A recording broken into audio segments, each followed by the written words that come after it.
So we in previous episodes, and if you haven't seen it, definitely check them out. We have hammered into the current market, why it is the way it is, what the Fed's doing, how it's changing rates, what we think is going to happen with markets going forward. Where I kind of want to transition this episode, and probably going forward too, is how it's affecting different sectors of the market. In particular, for example, today we're going to talk about first-time home buyers. I love first-time home buyers. That's Absolutely. my thing. So yeah, I mean, that's a big part of why we do what we do. But in this current rate market, I mean, looking at a few statistics, first-time home buyers are down to 27% as of November 2022. That is the lowest in 40 years. Why is that? They're getting hurt because you're having all these people. 97% of first-time home buyers are financed, meaning they have to get financing. You have the rising rates right now. Home prices are still increasing as well. So not only do they have harder affordability, they're still having to pay the higher prices. And not only that, we've talked about numerous times in the past about how the Fed is intentionally trying to hurt employment and drop wages, which again is hurting first-time home buyers being able to qualify and purchase a home. So how do we combat that? What exactly is the advantage for a first-time home buyer in this market?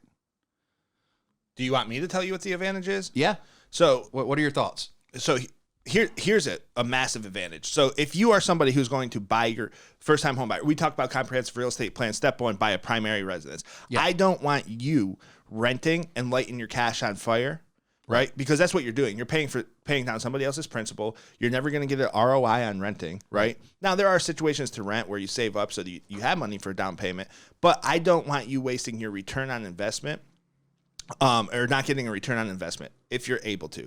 I was looking in York County, South Carolina, because that's where we're based out of. Right. And in York County, guess what? What? There's something like 21,000 people who are currently renting that can afford to buy a primary residence based off of, cash in the bank.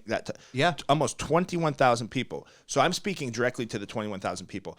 I want to help you. Absolutely. Even if you think you may have to move in 2 years, I bet you if we took a look at the rent versus buy comparison, which we can do for you, right?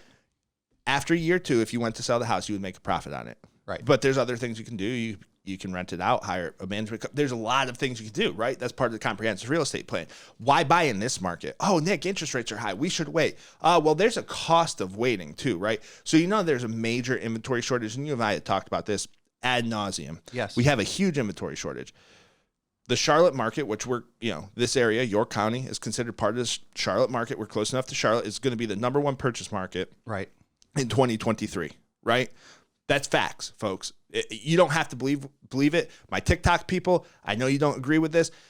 It's smart to buy a home right now. Keep hating, haters. I love you. Thank you for commenting. I appreciate it. But right now is a great time to buy a home because interest rates are up. It's more of a buyer's market. Sellers are getting antsy if their house is sitting on the market. You can negotiate in seller credits to do things such as a 2-1 buy down, permanent buy down, which I don't suggest. I don't think you get a great return on investment because starting in May, you're going to start seeing a drop in interest rates and the purchase market go wild the second half of the year, right? Absolutely. And what's that mean? There's going to be mass appreciation. Get into a home now because the second half of the year, and I'm talking specifically Charlotte, North and South Carolina, if you look at the U-Haul maps and all the data, all the people moving here and the lack of inventory, what happens? When there's a high supply and a low demand, it's going to skyrocket. We're already projected at 11% growth year over year. Or 11% appreciation, right? Right. Number 1 market in the country. Number 1 market in the country, 11% appreciation. Texas, we're coming for that crown. The Californians, they've all moved already. Now, I don't know who's coming to South Carolina. Howdy, welcome y'all. Start saying y'all, right? And just start saying y'all because you have to. I'm from New York and I say y'all. But long story short, you're going to see a mass appreciation because of a lack of inventory. So I'm telling everybody, get in now. Right. You date the rate, you marry the home. Happy Valentine's Day to all the people. Donovan, great post, Valentine's Day post with the saying. If you haven't seen it, go to our LinkedIn, check it out. But anyways, long story short, you're going to gain mass appreciation. You're going to set your family up for financial success. Buying a home is a long-term investment. I'm not telling you to buy now and flip it. I'm saying get into a primary resident. First-time home buyers, we have DPA programs. There's down payment assistance, things of that nature.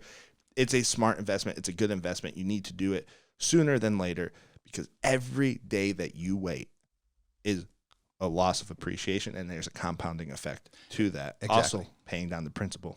So you're building equity in every payment you make compared to rent where you're just lighting on fire. And something else that you didn't even mention too is right now we're in a shortage, right? There's a shortage of homes out there. That's why we're seeing prices as high as they are. That's why prices hasn't changed, because that shortage hasn't gone anywhere. And we're also seeing historic amounts of new families being created right now. So Bingo. Right. So I mean, their build numbers are actually up, but they still are not competing with how many new families are out there and how many buyers are being generated. Can I give this stat? Yeah, go for it. Okay. So here's the stat, right? Household formations, new Yes. families being created. People need a place to live. That's a household formation. Right.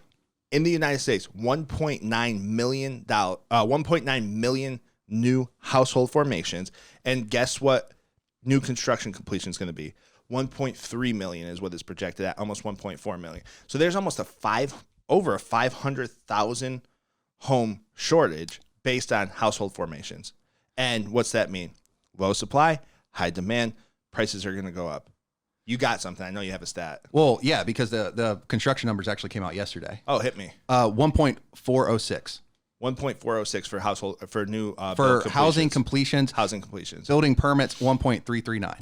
Massive inventory shortage. Right. Massive inventory shortage. Anybody who said, and I shouldn't say anybody, let me call out big media, corporate media, the Fox Newses, MSNBC, CNNs, all the fear mongers, the ones who aren't covering the train derailments right now with all the chemicals that are harming people, fish, and animals.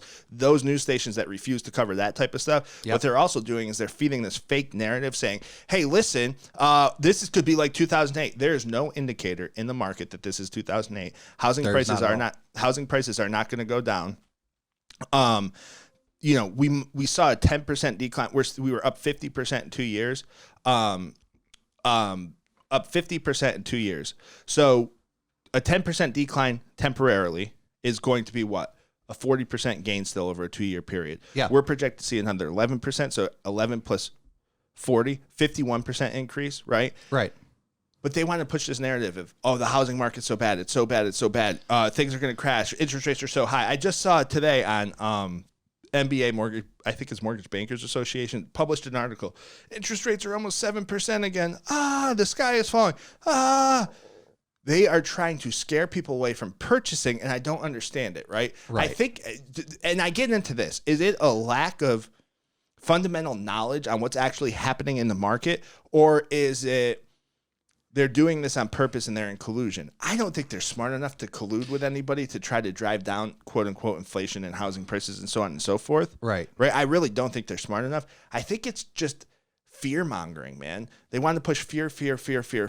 Right. Which is crazy that they aren't covering that chemical spill on the train in Ohio, but they're going to make everybody fearful about the house. They're going to make it, they're talking about aliens and shooting objects out of the sky, but they won't tell us the truth. Because it's headlines. It's not about news. It's about the headlines and generating views, making money, that clickbait culture. And it's absolutely ridiculous, especially when you're talking about first-time home buyers like we are right now. Like first-time home buyers, and all our realtor partners out there will agree, are more nervous about buying a home. They've never done anything like it. It is the largest financial transaction of their life. And they're nervous, and understandably so. They've never done it before. And I bring up that first-time home buyer dropping is because part of why I believe that's the case is look at the news, look at the headlines that are being out there. It's scaring them away for clients who are more easily scared than returning clients who've been through the process before, who, are generally older in life, things like that, who feel more confident. They're still buying. Their numbers are up. Well, this is the crazy part too, from right? a percentage. Yeah. Well, here's the crazy part too. So the people who've owned prior, right, they're buying because they know everything's going to be all right. Yes. The first-time home buyer who actually needs to get into that home in order to build long-term wealth. Right. Whether you believe it or not, your primary residence is an investment, right? They are. So they are scared because they're looking at corporate media, people that they were told that they could trust their whole life, or they're seeing their friends and family say stuff on Facebook or Instagram or wherever they're saying stuff about how scary this market is. The crash is coming. The crash is coming. The crash is coming. Folks, the crash is not coming. There's no indicators there. Inflation's coming down. Interest rates are going to come down. The market is not overinflated from a value standpoint. All the stuff that you're seeing that's telling you that they aren't telling you the truth, and you're actually hurting yourself and taking more of a risk by staying in that rent situation. Right. I can't stress this enough. And this is why it's good to have independent media like ourselves. We are independent. We aren't journalists, but independent news.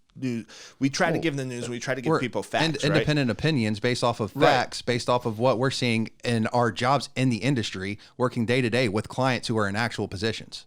We're not sitting behind a computer, not dealing with it, just doing some research and writing an article based off of what we think is going to get more views. We're actually dealing with our clients who we treat like family. We always say, like, we handle our family the exact same way as we handle our clients' loans. Right. It's client for life. Right. It's a client for life. Right. And we handle our clients probably better than we handle our families. That is actually true.